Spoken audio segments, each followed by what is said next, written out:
Dampak kebijakan upah dan serikat pekerja terhadap pengangguran. Perkenalkan, nama saya Nabila Putri Rahardian dengan NIM K76245050, mahasiswi Pendidikan Ekonomi Angkatan 2024. Pernahkah kamu mendengar perdebatan soal upah minimum naik setiap tahun? Atau melihat buruh demo di berita?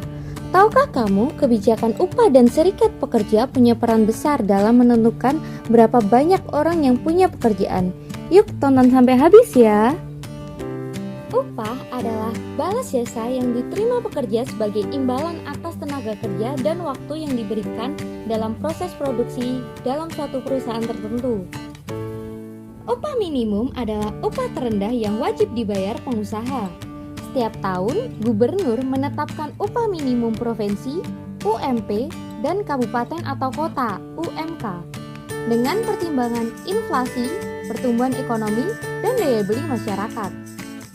Rata-rata upah minimum nasional naik sekitar 5-10% per tahun. Tujuannya untuk melindungi pekerja agar punya penghasilan yang layak untuk kebutuhan dasar. Namun, sayangnya, di lapangan ini malah menimbulkan pro dan kontra.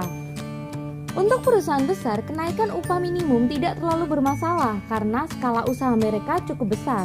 Tetapi untuk usaha mikro kecil, kenaikan UMR bisa memberatkan biaya operasional. Kalau pengusaha kecil rugi, mereka terpaksa mengurangi jumlah pekerja atau menunda perekrutan.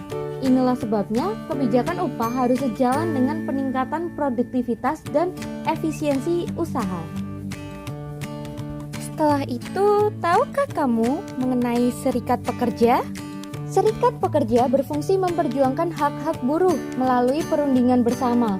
Menurut Undang-Undang Nomor 21 Tahun 2000, serikat pekerja legal dibentuk minimal oleh 10 pekerja.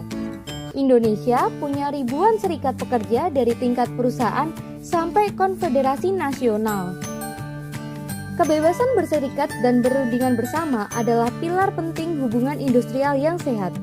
Serikat pekerja membantu menyelesaikan konflik upah, jam kerja lembur, dan PHK secara damai. Tapi, kalau tuntutan serikat pekerja terlalu tinggi dan tidak realistis, perusahaan bisa cacat pindah ke daerah dengan upah yang lebih rendah atau merumahkan pekerja untuk menekan biaya. Hal ini sering terjadi di industri padat karya seperti tekstil dan garmen. Jadi, serikat pekerja harus bijak memperjuangkan hak tanpa mengabaikan kondisi usaha. Lalu, bagaimana dampaknya terhadap pengangguran? Keadaan ketenagakerjaan Indonesia. Badan Pusat Statistik mencatat tingkat pengangguran terbuka (TPT) pada tahun 2024 sebesar 4,82%. Hal ini jauh lebih rendah 0,63 poin dibanding tahun 2023 yang sebesar 5,45%. Nah, pada tahun 2022 itu juga lebih tinggi yaitu sebesar 5,83% dan tahun 2021 itu sebesar 6,26%. Faktor turunnya pengangguran salah satunya karena kebijakan upah yang mulai disesuaikan dengan produktivitas dan iklim investasi. Kalau kebijakan upah dan serikat pekerja bisa berjalan seimbang, maka pengusaha mau menambah tenaga kerja.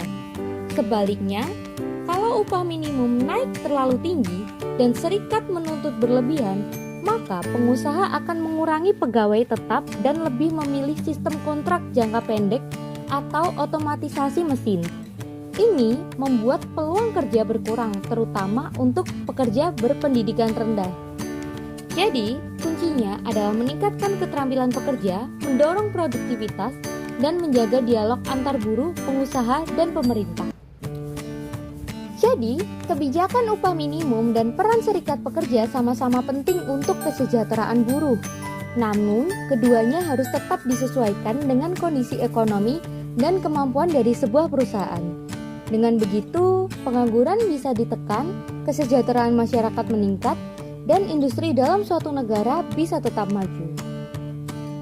Nah, jadi kalian sudah tahu kan bagaimana dampak kebijakan upah dan serikat pekerja terhadap pengangguran. Sekian video dari saya, semoga bermanfaat untuk kalian. Terima kasih dan sampai jumpa.